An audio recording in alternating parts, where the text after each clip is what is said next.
Sosok Suster Lucy Agnes, keluarganya orang terkaya di Indonesia, pilih tinggalkan kemewahan dunia.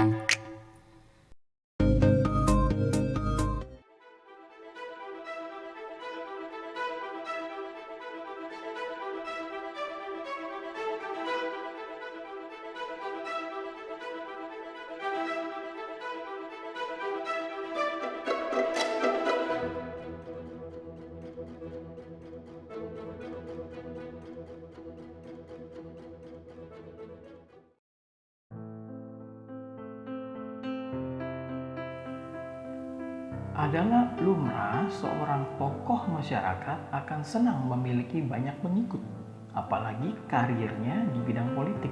Tentu banyaknya pengikut akan menunjang kemajuan karirnya.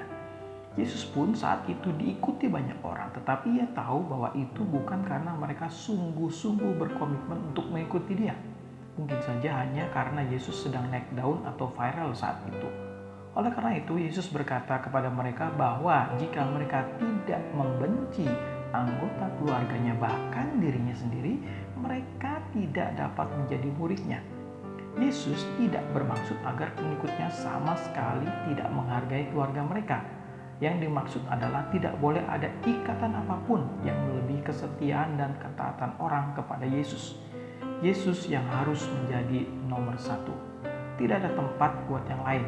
Hanya jika dia menjadi prioritas utama dalam hidup seseorang, barulah dia dapat menjadi murid Yesus. Itulah sebabnya mereka harus berpikir masa ke masa, karena untuk itu harus ada keseriusan dan komitmen. Sebab mengikut Yesus bukan bicara masalah sekarang, melainkan juga mencakup keputusan dalam hidup di masa depan. Oleh karena itu, jika orang tidak memiliki kesungguhan hati, sebaiknya jangan mulai, jangan maju ke medan perang jika juga tidak yakin akan menang. Mengikut Tuhan Yesus memang bukan gampang, punya konsekuensi. Ketika kita harus mengambil keputusan yang sangat berbeda dengan dunia di sekitar kita, keluarga akan memusuhi kita, lingkungan mengucilkan kita, atau tidak memperoleh keuntungan karena kejujuran yang kita miliki. Yang harus disadari adalah menjadi murid Tuhan berarti siap menempatkan Yesus di atas segala kepentingan pribadi, keluarga, atau karier. Ikut Yesus berarti memikul salib yang bermakna mematikan keakuan dan keinginan pribadi.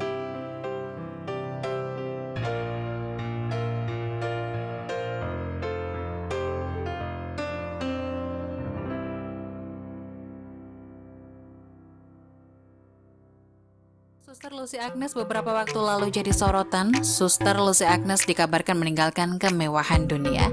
Ia memilih untuk mengabdikan diri kepada orang miskin. Suster Lucy Agnes adalah anak dari pasangan Paul dan Cecilia Darmoko. Ibu dari Suster Lucy Agnes merupakan saudara sepupu dari bos Jarum, Robert Budi Hartanto. Perlu diketahui, Robert Budi Hartanto merupakan orang terkaya di Indonesia. Mengutip laman Forbes.com, kekayaan Robert Budi Hartanto per 13 Februari 2022 mencapai 22,4 miliar dolar atau 321,3 triliun rupiah. Dilansir dari Tribun Medan, foto Suster Lucy Agnes sempat beredar luas. Dalam fotonya itu, Suster Lucy Agnes tampak berpenampilan sederhana dalam balutan jubah khas pengikut Bunda Teresa. Terlihat aura kedamaian dari dirinya. Seorang kerabat mengatakan pemilik Jarum sudah mengetahui tentang beredarnya foto Suster Lucy Agnes yang menjadi biarawati Katolik. Pemilik Jarum sudah mengetahui berita terkait Suster Lucy Agnes yang beredar, kata seorang kerabat yang mengenal dekat keluarga Suster Lucy Agnes pada 18 Agustus 2017 lalu, dikutip dari Tribun Medan. Owner Jarum telepon si Tante Liu.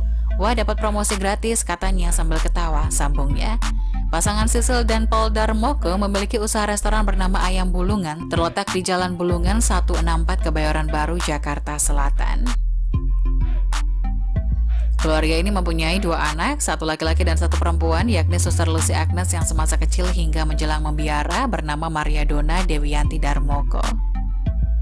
Sebagai anak yang berasal dari keluarga berduit, Maria Dona wajar mengenyam pendidikan sekolah dan kuliah di luar negeri. SMA dan kuliah di Perth, Australia, kemudian menyelesaikan jenjang master atau magister S2 di salah satu kampus di Chicago, Amerika Serikat. Belakangan ia memutuskan menjadi biarawati yang berikrar hidup selibat tidak menikah, seumur hidup atau selama membiara dan kaul miskin. Aku ngikutin kisahnya dari awal waktu sekolah di Port, masih SMA, kalau dibeliin tas bagus nggak dipakai, kata sang kerabat. Masih menurutnya, semula orang tua tidak menyetujui sang putri menjadi seorang biarawati. Pada awalnya Tante Giok Liu nangis waktu anak ini bilang mau jadi suster. Sekarang sih mama papanya bangga banget, ujar kerabat itu. Meski begitu, ia tetap teguh dan sempat menjalani berbagai penugasan dengan berperan sebagai pengikut Bunda Teresa yang hanya memiliki 2 set pakaian mulai dari ditempatkan di India hingga kini di Timor Leste. Ketika bertugas di Kalkuta, India, Suster Lucy Agnes sempat dipercaya menjadi sekretaris pimpinan kongregasi misionaris Klaris. Ia pun kerap selalu sedia ketika mendampingi orang yang sekarat. Bahkan ia pernah mencabuti belatung dari berbagai luka yang membusuk di tubuh dan kepala pasien. Suster Lucy Agnes pun melakukannya tanpa ragu dan penuh kasih. Sifat sederhana Suster Lucy sudah terlihat sejak remaja. Saat masih SMA, kalau dibeli orang tua tas-tas mahal dia nggak mau pakai, kata kerabatnya. Masih menurut kerabat, Sisil alias Giok Liu, ibunda Suster Lucy, mempunyai saudara-saudara yang mempunyai jaringan bisnis ternama. GL adiknya adalah pemilik usaha sate house dan optik Melawai. KS merupakan pemilik Monami Bakery, kakaknya bernama GLN, pemilik Rapiko. Di sisi lain dari keluarga ini adalah om dari Suster Agnes yakni KG, abang dari ibunya merupakan prajurit. Ia perwira tinggi TNI yang pernah memimpin perusahaan milik TNI Angkatan Darat yakni PT Pindad di Bandung. Dari Oma Paring ini, anaknya ada yang TNI, kemudian bisnis mendirikan liknya. Namanya Kongguan. Sebelumnya si om ini mendirikan Polytron kalau nggak salah tahun 1975, 1976 lah. Beliau pernah direktur di PT Pindad, ujar narasumber Tribun. Om Kingguan yang pensiun TNI itu kecil dan remajanya sama ayahku, mereka marga gue. Nah owner Jarum itu ibunya marga gue, ayah mereka Uy, ujarnya.